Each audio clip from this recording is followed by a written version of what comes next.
EcoTraining presents Birds of the Bush for twitchers and amateur birders. Each month we will teach you something about the birds of the bush that you want to see. Simply leave us your comment below and tell us which bird you would like to learn more about.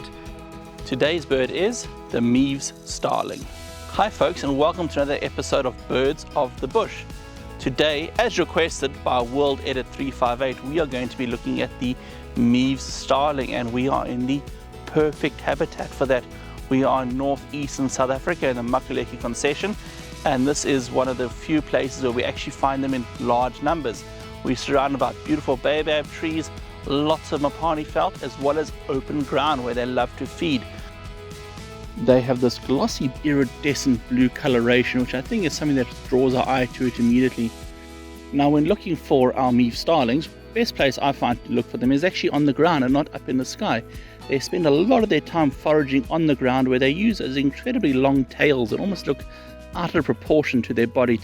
Seems like they're almost using them to balance themselves as they walk along, looking for small insects and seeds.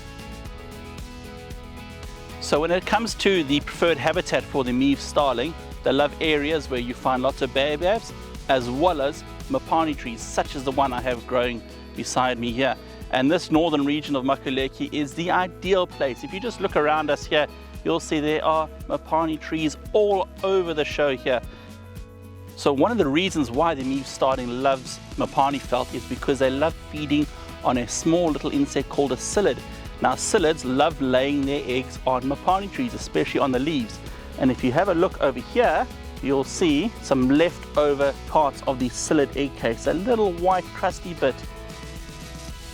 Now, going back to their coloration, which is one of the things that people find most interesting about them, and it's amazing how these colors are in fact created. They're created through something called scattering or iridescence.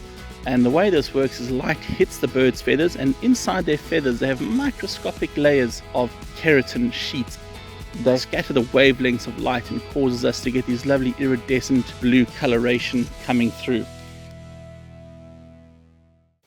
I hope you've all enjoyed this video. If you have enjoyed it, please remember to like and subscribe.